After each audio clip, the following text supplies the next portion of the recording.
Okay, question 4. A wood burning stove is used to heat a room. The fire in the stove uses wood as a fuel. The fire heats the matte black, right? I'm going to write that in a sentence unless that's important. Matte black. What do we know about matte black? It is the best emitter of infrared radiation. It heats the matte black case of the stove. The air next to the stove is warmed by infrared radiation. Good. Uh, Good because, I've talked about this.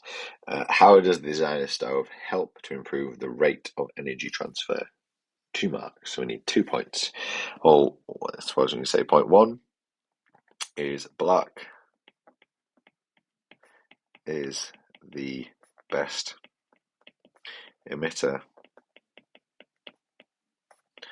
of infrared radiation.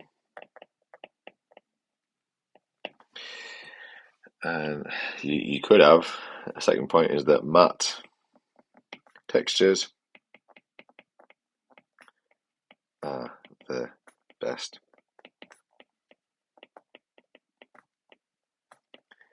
of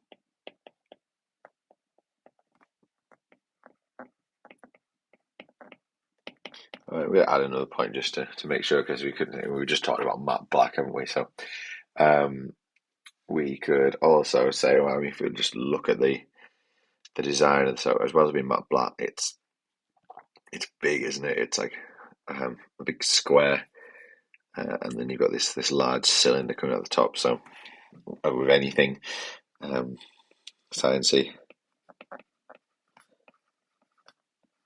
is large. So it is large. So therefore, there's going to be more surface that is matte and black in order to transfer the energy out. All right, next one. Burning 1 kilogram of wood transfers 15 megajoules. That's an energy. The stove then transfers 13.5 megajoules of energy to the room. All right, I might be tempted to multiply that by 1,000,000 straight away in order to get it to joules. However, this one's in also in megajoules. So even though we don't have standard units, we do have agreeing units. So, but we could turn that into joules, and we could turn that one into joules. Let's see if we need to first. It wants efficiency, so that's what we're looking for. So we've got this one here is our input energy, and this one here is our output energy, and it's useful because it's transferring energy into the room, which is what we want. So we need to figure out the efficiency. Let's grab the data sheet. We've got a useful in and we've got an out. We want efficiency. Let's get rid of the ones we selected there. Okay, efficiency is here. So we can choose either of those, and we've got energy, so we're going to use this one. So efficiency is useful output divided by total input. Useful output, total input. So efficiency equals useful out divided by total in. If we input that data, we get, let's say we could turn it into joules, but because the two things that we're putting there are agreeing units, so we can just leave them actually, just look at the same answer. So we're going to get efficiency is 13.5 divided by 15. Really common thing that students do on these efficiency questions is to put them upside down, and to it just feels more sensible because of maths to have our bigger number on the top. We're just used to seeing that, but for an efficiency, we always want to get a number that's less than 1, because when we multiply it by 100 to find it as a percentage, again, made that error, equals times by 100, it's going to give us 90%. Whereas if we were to do it the other way around, if you accidentally did put 15 divided by 13.5, which is a really common error, you get 1.1. You multiply that by 100, you get 111%. And we know that an efficiency can't be 111%. The highest efficiency you can get is 100%. Okay, move along. Some of the energy from the burning wood is wasted as the hot gases leave the chimney and warm the air outside. Name one other way energy is wasted. So we've got an energy transfer by the heating. I suppose, it's giving out some of its energy is going to be released as light. So the flame, you can't store the light, but it can be released as light, as a photon. And also some of the energy is going to be released as sound. So it's going to be, movement in the air particles from the crackling of the stove. So we can just say energy released as light and sound. Okay, some people heat their homes using electric heaters. Other people heat their homes using a wood-burning stove. Give 2 environmental advantages, so we don't want any disadvantages again, of using wood-burning stove to heat the home rather than using energy generated from fossil fuels. All right, well, what do we know about fossil fuels? We know that they are going to run out, so they're non-renewable. We know that they release CO2. So to environmental, that's both environmental, I suppose, isn't it?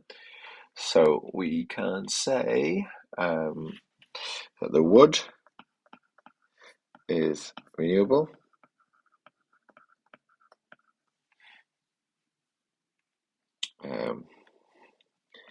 as it can be replanted. And the other one is that burning wood is carbon neutral. So does not release excess CO2 into the atmosphere. Whereas obviously burning fossil fuels does. Carbon neutral, the idea of carbon neutral, yes, burning wood will reduce carbon. It will produce CO2 when it burns, but because when you are growing the tree in the first place, because the tree does photosynthesis, it's always taking in carbon dioxide. So when you burn it, you just release the same amount of carbon that was taken in during the process of growing it. So the whole process of using biofuels is classed as carbon neutral.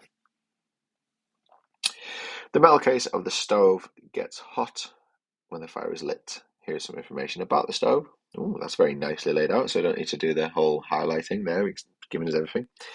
Calculate the energy. We do need to highlight that. So it wants energy. There was like the box required to raise the temperature to 70 degrees. All right, so we want a temperature raise. Show clearly how you work it around and give the units. Gonna highlight that. We need the units.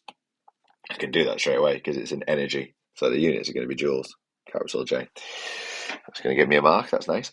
Right, so let's get the other two. The other two, first off, let's get our formula. So we've got mass, we've got a specific heat capacity. If we've got a specific heat capacity, there's only really one formula we can use. But we want an energy, and we've got some starting temperature and final temperature. Should probably work out this before I do anything else. Because we've got a 70 minus the 20 gives us a temperature change is the change of the difference is going to be 50 degrees Celsius. So we've got a change of 50. All right, let's find the formula. Data sheet back. Oh, that's my calculator. Wrong one. The data sheet's over here. Let's get rid of that. So, specific heat capacity. There it is. Look. Specific heat capacity. It's the only one on the data sheet that's got it in. The data sheet is too long. Just checking. No, yeah, the only one with specific heat capacity is that one. So, change in thermal energy is mass times specific heat capacity times temperature change. Like that. So, write that formula down. The change in energy is equal to the mass times by specific heat capacity times by your change in temperature. We're using delta theta for our change in temperature. Let's input that data. It wants energy, so we're going to leave that as our change in energy. And it's a change because it's the energy required to raise the temperature. The mass is 100 kilograms. Kilograms are the correct unit, so we don't need to convert. Times by specific heat capacity, that's in joules per kilogram degree Celsius, so 510. Times by our change in temperature, so that's why we had to use this difference. Common thing here is people just generally would have put 70 quite often, but we're wanting to change. The change has gone from 20 to 70, the change is 50. So we don't need to rearrange, so we can skip straight to getting our answer. And there's nothing to do with the number, like significant figures or anything, so we can just put down our full answer, unless it's silly, when we'll use 2 decimal places. So look, 100 multiplied by 510 multiplied by 50 gives 255,000. Okay, difficulty again is going to be actually getting the right number of zeros.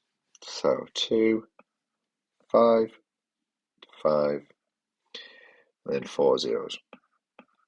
Counting backwards. 1, 2, 3, 4 zeros. 1, 2, 3, 4 zeros. 5, 5, 5, 5, and a 2. And remember, the units are joules. All right, that is the end of that question. I'm going to stop this, and you can join me again